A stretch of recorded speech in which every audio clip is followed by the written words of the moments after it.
బోయాజు Ruth గురించిన విషయాలు తెలుసుకున్నాక తన పరిస్థితికి జాలిపడి రూతుతో, నా కుమారి, నీవిక్కడే ఈ పొలంలోనే పని చేసుకోమని, ఇక్కడే ఉన్న పనివారితో నిలకడగా ఉండమని, నీకు దాహమైనప్పుడు కుండలలో వారు చేదు నీళ్లను త్రాగమని చెప్తారు. అప్పుడు వెంటనే రూతు తల వంచుకొని సాగిలపడి, మీకు ఏమి తెలిసి పరదేశినైన నా యందు మీకు కటాక్షం కలిగెను అని అంటుంది. అప్పుడు బోయాజు, నీ భర్త చనిపోయాక నీవు నీ అత్తకు చేసినదంతా నాకు తెలిసింది. నీ తల్లిదండ్రులను, నీ జన్మస్థలాన్ని విడిచి నీకు తెలియని కొత్త జనమునొద్దకు వచ్చితి. యెహోవా నీవు చేసిన దానికి ప్రతిఫలం ఇచ్చును. ఇశ్రాయేలు దేవుడైన యెహోవా రెక్కల క్రింద నీవు సురక్షితంగా ఉండడానికి నీవు వచ్చితివి. ఆయన నీకు సంపూర్ణ బహుమానం ఇస్తారని చెప్తారు. తర్వాత బోయాజు భోజనానికి రూతుని కూడా పిలుస్తారు. రూతు తృప్తిగా తింటుంది. తాను తినగా కొన్ని పేలాలను మిగిల్చి తన అత్త కోసం దాచిపెడుతుంది. బోయాజు పనివారితో ఆమెను ఎవరూ అవమానపరచవద్దు, గద్దించవద్దు అని చెప్తారు. ఆమె అస్తమయం వరకు చేసి తాను ఏరుకున్న పరిగెల అంతా చూడగా దాదాపు తూమెడు యవలాయను. ఆమె వాటిని ఎత్తుకొని వెళ్తుంది. ఆమె అత్త కూడా తృప్తిగా తిని మిగిలినవి రూతుకిచ్చి, నయోమి రూతుతో, ఈరోజు నీవు ఎక్కడ ఏరుకున్నావు, ఎక్కడ పని చేశావని అడుగుతుంది.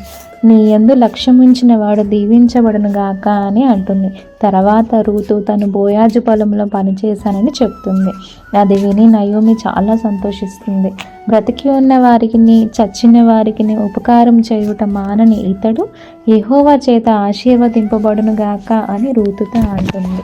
బోయాజు మనకి సమీప బంధువు అని, అతడు మనలను విడిపింపగల వారిలో ఒకడని రూతుతో చెప్తుంది. తర్వాత రూతు బోయాజు తనతో చెప్పిన మాటలని తన అత్తతో చెప్తుంది. అప్పుడు నయోమి రూతుతో, యవల కోత సమయంలో, గోధుమల కోత సమయంలో అది ముగియు వరకు బోయాజు పనికెత్తల దగ్గర నిలకడగా ఉండమని, వేరే ఏ పనికి వెళ్ళొద్దని రూతుతో అంటుంది. ధాన్యం తూర్పరబట్టే సమయంలో యజమాని అతని పొలం దగ్గరే పడుకోవాలి. అప్పుడు నయోమి తన కోడలైన రూతును పిలిచి వారి కుటుంబం యొక్క విమోచన కొరకు రూతు ఏం చేయాలో చెప్తుంది. రూతుని బోయాజు కళ్ళము దగ్గరికి వెళ్ళి బోయాజు కాళ్ళ దగ్గర పడుకోమని రూతుకు సలహా ఇస్తుంది.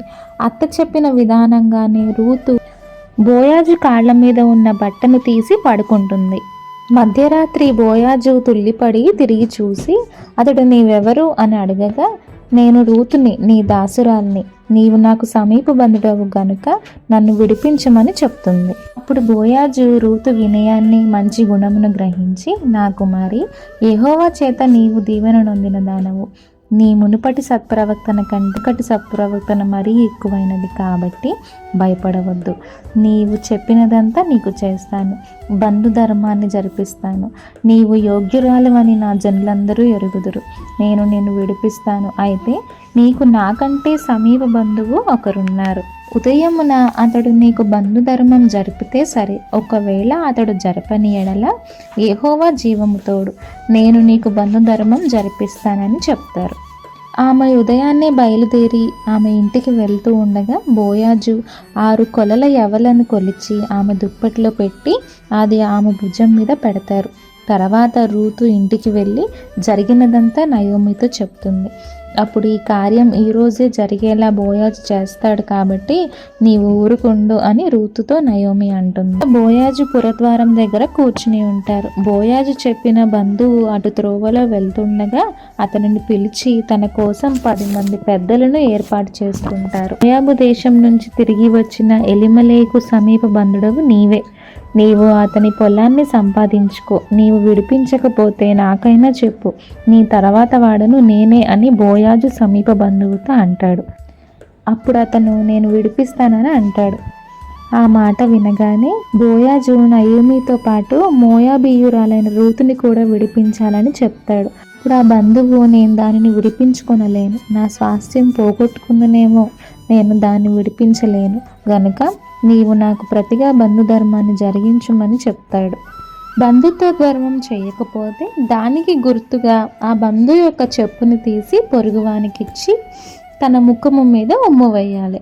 ఈ పనిని ఇశ్రాయేలుల ప్రమాణంగా ఎంచబడును. ఇదంతా జరిగిన తర్వాత బోయాజు నయోమి కుటుంబాన్ని విడిపిస్తారు.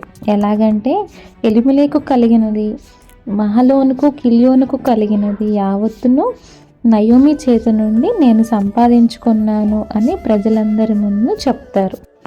అందుకు ప్రజలందరూ దీనికి మేమందరము సాక్షులమే అని చెప్తారు. తర్వాత బోయాజు రూతుని వివాహం చేసుకుంటారు. బెత్లెహేము పురద్వారం దగ్గరికి వచ్చిన ప్రజలు బోయాజును దీవిస్తారు. నీ ఇంటికి వచ్చిన మోయాబీయురాలైన రూతు రాహేలు వలెను లేయా వలెను యెహోవా వర్ధిల్ల చేయునుగాక అని రూతుని దీవిస్తారు. కాలం తర్వాత బోయాజు ఇంకా రూతుకి ఒక కుమారుడు పుడతాడు. స్త్రీలందరూ నయోమిని పొగుడతారు. నీ కోడలు రూతు 7 కుమారుల కంటే మిన్న ఆమె కుమారుడు నీకు వృద్ధాప్యంలో తోడుగా ఉంటారని దీవిస్తారు. స్త్రీలు ఆ కుమారుడికి ఓబేదు అని పేరు పెడతారు. ఓబేదు కుమారుడు యెషై కుమారుడు దావీదు వంశంలోనే లోకరక్షకుడైన యేసుక్రీస్తు ప్రభువారు జన్మించారు. బైబిల్ గ్రంథంలో రూతు మరియు ఎస్తేర్ మాత్రమే స్త్రీల పేరుతో ఉన్నాయి. రూతు ఒక మోయాబీయురాలు, ఒక అన్యురాలు. రూతు తన తల్లిదండ్రులను స్వదేశాన్ని వదిలి తన అత్తతో కూడా ఇశ్రాయేలు దేవుడే నిజమైన దేవుడని నమ్మింది. బలమైన దేవుడని, ఆయన బలమైన రెక్కల క్రింద నేను సురక్షితంగా ఉండగలనని విశ్వసించింది. రూతు గ్రంథంలో తననే నమ్ముకుని ఉన్న తన జనులను తాను విడువనని, కష్టాలు కన్నీళ్లు ఎన్ని వచ్చినా చివరికి ఆ దేవుడు మనలను ఆశీర్వదిస్తాడని రూతు గ్రంథం ద్వారా దేవుడు మనతో మాట్లాడుతున్నారు. యూదా గోత్రీయుడైన బోయాజుకు భార్య అయింది. గొప్ప భక్తుడైన దావీదు యొక్క తాత ఓబేదుకు జన్మనిచ్చి గొప్ప వంశావళిలో తాను ఒక భాగమైంది. ఒక విశిష్టమైన స్థానాన్ని బైబిల్లో తాను సంపాదించుకుంది. రూతులా మనము మన తల్లిదండ్రులను, అత్తామామలను వృద్ధాప్యంలో ఆదరించాలి. అత్తని ఆదరించిన రూతు ఎంత గొప్పగా ఆశీర్వదింపబడిందో మనం చూసాము కదా. రూతు జీవితంలో కలుగు చేసుకుని నూరంతలుగా ఆశీర్వదించిన యేసయ్య మనలన్నీ, మన కుటుంబాన్ని ఆశీర్వదించునుగాక. ఆమేన్.